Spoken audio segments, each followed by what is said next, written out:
Welcome back to another episode of Rock Boys Football. The 2022 NFL draft is done, and it is never too early to get into mock draft season for 2023.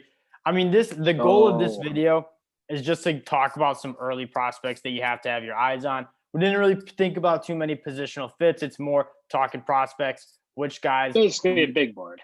Yeah, it really is basic. Yeah, exactly. Before we get into it, thank you guys for all the support on the channel. Over 900 subscribers, trying to make it to that 1,000 mark. You guys are absolutely awesome for all the support. And what I want to say is if we're sleeping on any of these prospects, let us know who we're missing out on so we can get some summer tape in on them. We're trying to get a head start on the 2023 NFL draft. Dill, let's get into it. Bryce Young going one. Best quarterback in the country. I think that's hard to argue. I think that's much harder to argue. CJ Stroud is incredible. I don't know why you're hating on him so much. No, he's going third. It is a two-man race. Like to say it's not like close. It's very okay. Close. That's true. Maybe I retract. Once Stroud picked it up towards the end of the year and hit his stride, he was incredible. And he's gonna have all the weapons to flash out. I gotta close out this ad real quick. Will Anderson too. It's a two-man race really for that quarterback one spot. Probably will go number one overall. But Will Anderson, if the Jags are picking first overall again, you might not even trade out of that pick and go get Will Anderson. He is the best player in college football coming into the year. Honestly, could win the Heisman. He could have made the argument last year that he was the best player in college football for sure. Yeah, he's a freak. CJ Stroud, we talked about him and Bryce Young, top two quarterbacks. And then Jalen Carter, a guy that we watched a lot of film on just because we've watched a lot of Georgia football doing the 2022 NFL draft. And Jalen Carter, probably the best player on that defense. He was as impactful in terms of his ability to rush the pass, play the run, and make impact plays, not just be a space eater. He had the athleticism the other two big dogs did not have, I didn't think, with Wyatt and Jordan Davis. So he's an intriguing prospect because he's built a little different. Yeah, because what you said, his ability to rush the passer is on another level. And that's why you're going to see him as a top 5 pick.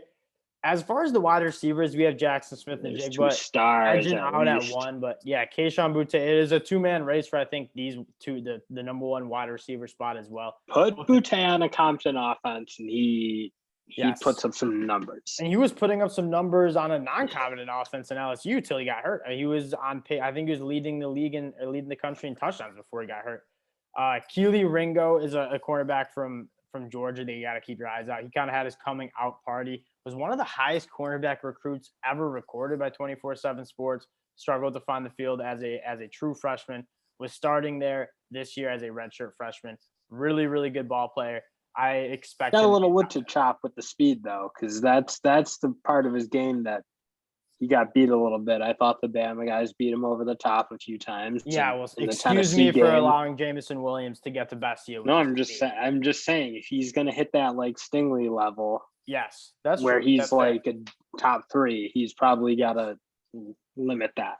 But you did see him get he just kept getting better. Oh no, he's like incredible. I'm not trying to say he's like a fringe first round. Like it's just like, is he going to make his way into the top 3? If he can show better downfield speed and running with guys and tracking balls deep, he'll be a top pick. Jordan Addison, wide receiver 3 at this point. This wide receiving class, the depth always finds its way to the top. Like these guys will show what they're made out of. There's a couple other guys that are really like Zay Flowers from BC, Dante Demas and Raheem Jarrett. He might be better than that, frankly.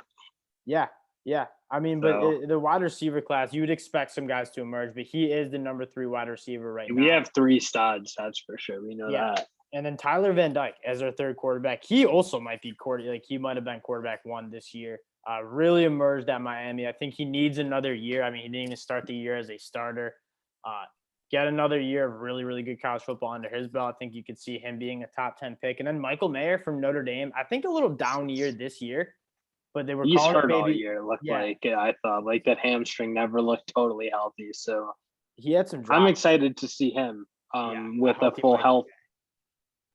ready to go. Because his freshman year, you're like, this guy is going to be a top 5 pick. If you watch, you're like, this is a dynamic, incredible tight end. Yeah, I don't think he's quite on the Kyle Pitts level, but I think he's like that next tier where you'll see him probably go the 10 to 15 range. But he's a true tight end, which probably lessens the value a little bit, honestly. Like Kyle Pitts was like a little more, it's more explosive. Can you push the ball a little bit more? So Nolan Smith is a guy to watch from Georgia. He was kind of like the heart, Nakobe Dean, but then it was also Nolan Smith, the kind of the heart and soul of that Georgia defense. He was draft eligible this year, decides to come back to school, mostly probably because he's just a Georgia rider. He was like you could tell he cared a lot about that program. I also think he was a little bit covered up though, because everyone else was so good. And he didn't have a wildly productive year. I don't know his stats offhand, but I didn't remember him as being like a tackling and sack machine. So I think him being able to maybe be more of the alpha dog and like the leader of that defense with Jalen Carter and can put some numbers up might help him in the long run. Because I don't think he was going to be a high pick this year, or not like top 10 or anything. Eli Ricks, another cornerback to for sure watch, just got arrested for speeding or citation for speeding and possession of marijuana. We'll see how Nick Saban deals with that, but he's also I'm sure he'll find his way into the field. Yeah, I'm sure he'll be all right because this dude is a bona fide stud. And then Anthony Richardson, I think, has one of the it's kind of a make or break year. You haven't really seen him play any good football. He looked great in the spring game. I know how you feel about spring games, Dale, but he has all the tools in the tool shed to make it happen. I mean, he looks like Cam Newton, really, really big, physical guy. He needs to work on the accuracy, he needs to work on going through progressions, but he's a great athlete. There's a lot to like in his game. A very high ceiling, but I really hope he gets the chance to just be the full-time starter because I want to see what he can do as the guy. Like I last think year, there's no way Jack Miller's the Dan Mullen flip-flopping era of Florida. Yeah. So that my biggest thing is he gonna are they gonna run that offense to let him air it out because they got a ton of good running backs. They have some really good offensive line to move people around. I feel like they might go a little run heavy. You can't win if you can't throw a little bit. You still got to throw a fair amount. No one wins without it. And he's got a great arm. Like he can run it, but he's got a great arm. Peter Skronsky from Northwestern. Haven't seen a ton of him. I know a lot of people like him. He's kind of heralded as that offensive tackle one. We're already seeing probably not as an elite of a top end tackle group as it was last year, but we'll see some other guys. Kind of some notable names. That Connor Galvin he's 6'1", or 6'7", I mean, from Baylor. Jackson Kirkland comes back for another year. Broderick Jones is a guy to watch. He's one of the best. I think he's going to make his way up because he didn't play, but they were so deep. But he's really good. And then Zion Nelson. My guy. A guy that Dill has liked for a while. He's going to put together a good year, and he's going to come back and be a high pick. I know he will. Yep, I think so too. I mean, he's a very good athlete. Miles Murphy from Clemson. He's a freak. What he was doing to the tackles in the spring game of Clemson was just naughty. Yeah, him and Brian Brazee and KJ Henry are just an absolute wrecking crew. It's disgusting how they're good just they so are. good. But those two are the two pros. You're right, Brian Brazee and Miles Murphy. Yep, and then Bijan Robinson, and we might see him go in the top 15. We didn't see a running back go in the first round this year, but I don't think there was any running back that was particularly special. Bijan Robinson's special. He can catch the ball out of the backfield. He can run between the tackles. He can do it all, which is kind of what you look for when you're taking a running back in the top 20. I think Bijan Robinson, if he puts together, is your neck okay? A little tight? A little tight. Bijan Robinson is a stud, though. Like, if he stays healthy, puts together a year that many people are expecting, he's going to be a high pick. Brian Brazee, we already talked about. He's got to get healthy. He's going to be a higher pick. I think he's going to be a high pick because he is an absolute stallion. Yeah, when he's playing well, he's a force. Coming out of high school, he was just like an absolute freak. Yeah, I mean, and then there didn't skip a beat at like that Georgia game. Like they couldn't block. Georgia's a great offensive line. To come in and do what he did as like a true freshman, you don't see people on the interior defensive line do what he did, and he was just an absolute freak. Jordan Battle from Alabama, was surprised that he ended up going back to school because I think he could have been a first-round pick. I would expect him to continue to progress at Bama and be in that contention for a top 20 spot. And then Joey Porter, a guy that not many people know of right now, Joey Porter Jr., I should say. The son of Joey Porter, the Pittsburgh Steelers stud. Big, long athlete, though. Big, long, fluid athlete. The NFL loves those type of guys. He just needs to put it on the field a little bit more. Yeah. But, I mean, those arms. I mean, he had a good year, though. You're right. He played good football this year, honestly. He's good. Like, he's a guy that I expect to kind of move up the boards. Noah Sewell from Oregon. He's just been good since he's been a true freshman. He's seeming to get just better. And so if he'll get good coaching to play linebacker. Yeah, right under Dan Lanning. Good point. That's a very good point. Tyler Davis, one of our loyal followers, MH, said he was the number one interior defensive line prospect in the 2022 draft, ends up coming back to school. I think for very similar reasons that, like, Clemson came out on a bad year. You had Jordan Davis, Devontae Wyatt. It was a pretty good group. He's good. He's really good. He didn't stay healthy last year, but if he's a healthy all year, he's going to be probably a first-round pick. Yeah, and I don't think he's got the ceiling of a Brazy or somebody because he's not quite that level of an athlete, but just on the field, really productive, really good player. Paris Johnson, Dill, take it away. This is a guy who I think can have either he'll be back at college next year or he's going to be a really high pick because you just look at him, he looks like that type of premier left tackle, like big, really lean, really good athlete. Yep. I mean, the spring game didn't go phenomenal for him, and granted, there's some good pass rushers on Ohio State. Yes. But if he continues to develop, and obviously he was playing guard last year, he'll move to tackle. Yeah. But if he can put it together, he's going to be a high pick because he's got all the makings of a top 3 tackle. Kind of like Nicholas Petit-Frere, but he didn't really play that way. Yeah, Frere didn't play a good enough season. So if Johnson can really put it together and be good, he'll be a high pick. Quentin Johnston's a guy to watch. He was very impressive in the TCU game. I think they're going to try to feature him in a lot of different ways. It is rare to see a wide receiver who's 6'4", track the ball like he does, have the body control that he does, and just the straight line, smooth speed. Like, he is 6'4". He's not that big. Like, he doesn't have a big frame, but he's tall and long. But he is a very smooth mover. He's going to be a guy that if TCU can unlock him, I think he's going to be a potential first-round pick, especially with, like, the wide receiver class that, I mean, there's a couple of guys that I really like. Aeneas Smith from Texas A&M. Ronnie Bell seems a little high for a fifth-year guy coming off an ACL injury. But he's my guy. As much as the boys love Ronnie Bell, that seems a little high for him. A couple of tight ends we wanted to throw in here. Jaleel Billingsley, who he was our tight end 1 coming into the year, and then just it blew up in his face. I'm nervous about him. You wanted to throw him in here. I'm happy you did because I want to talk about him. He's a hit or miss, too. He's a little Paris Johnson. I think he's going to have a serious problem not getting the targets he expects at Texas. Because, like, let's be Sark's his guy, though. Sark used him at Bama. They didn't use him when O'Brien took over. He got 1 target in the spring game that I saw, and he seemed frustrated. Like, if you're getting frustrated in the spring game, being down 10 to Oklahoma, and you're not getting targets, like, we'll see how that works because Venables is down your throat with his blitzes. So and you have to do a little blocking on linebackers. Jaleel Billingsley might be out. But he's a guy that, if you can't fit into the Alabama locker room, we'll see. Eric Gilbert, a guy that obviously took personal reasons off last year. A freak coming out of high school. He looked great as a true freshman at LSU. Caught a touchdown in Georgia spring game. They keep saying if he gets down about 20 more pounds, he's going to be an absolute force, is what they're saying in the spring game. So we'll see. Which was wild. Apparently, he came in back to when he rejoined the team. He was like 300-ish pounds, which is nuts. He's down to 260. So he's looks like he's very much on track to be a key contributor on a very good team. Yes. That likes to use tight ends. So I want to see some 14 personnel from Georgia with 14. All right, easy Washington, with the 14. Eric Gilbert, and then get Oscar Delta. Do it. 14. What is 14 for all of us who so badly want to know? 1 running back, 4 tight ends. It's the Rock Boy style. Yeah, I know. I knew you wanted me to ask. That's so corny, but it's the Rock Boy style. You do have to say, like, it is going to be hard to get all those tight ends who are extremely talented. Yeah, but they all can fly. Well, 2 of them, in Eric and Brock Bowers, can play wideouts. So they'll make it work. Yeah. They'll make it work. Exactly. Brandon Joseph, a guy who was supposed to go in the first round last year, transfers to Notre Dame after it is hard to be that good on a Northwestern team that stinks.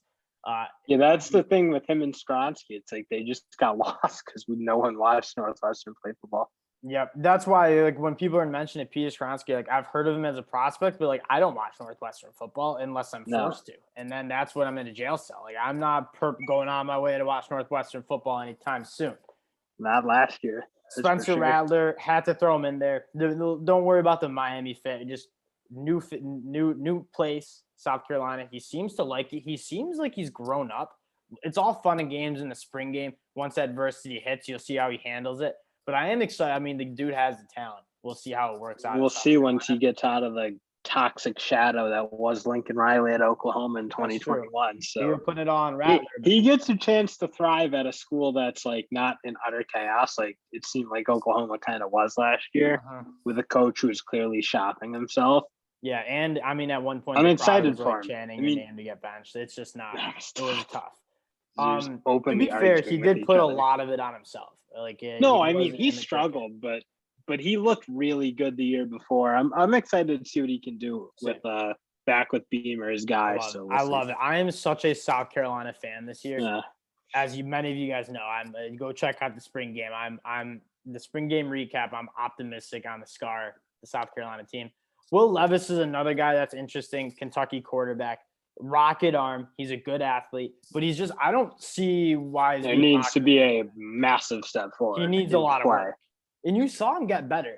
But like you got to see it more than what I saw from. I mean, at one point, he needs work. For sure. At one point, we were betting against him. We were like, Will Levis can't throw the football. He turns the ball over too much, and we cashed the bet on Tennessee. And he did it because he was throwing pick sixes. He needs a lot of work. Marvin Mims from Oklahoma is an interesting guy. He had a really good year as a true freshman last year under the toxicness of Lincoln Riley. It was a little bit of a down year. Josh Downs, but a solid player. So like a guy who's going to probably not be a high pick, but will maybe sneak his way as like a team that's like a receiver away kind of deal. Yes. Josh Downs is another interesting name. He was very, very, very productive. Undersized, but he makes plays.